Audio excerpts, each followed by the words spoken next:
તો આગળ વાત કરીશું સુરતથી પશ્ચિમ બંગાળની વિધાનસભા ચૂંટણીને લઈને એક અનોખું અને મહત્વપૂર્ણ દ્રશ્ય સામે આવ્યા છે। ભાજપ દ્વારા મમતા બેનર્જીને ટક્કર આપવા માટે માત્ર બંગાળમાંથી જ નહીં પરંતુ હજારો કિલોમીટર દૂર આવેલા સુરતમાંથી પણ વ્યૂહરચના તૈયાર કરવામાં આવી છે।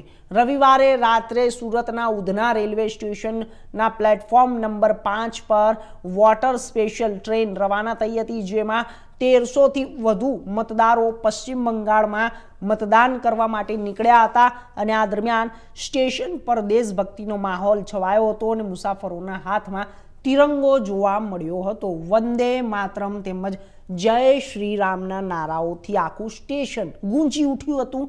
આ સમગ્ર ઘટનાને ભાજપની મોટી રાજકીય રણનીતિ તરીકે જોવામાં આવી રહી છે, જેમાં અન્ય રાજ્યોમાં રહેલા મતદારો પોતાના મતાધિકારનો ઉપયોગ કરવા પ્રોત્સાહિત કરવામાં આવી રહ્યા છે। જોવાનું એ રહેશે કે સુરતથી શરૂ થયેલી આ પહેલ પશ્ચિમ બંગાળની ચૂંટણીના પરિણામોમાં કેટલો પ્રભાવ પાડી શકે છે।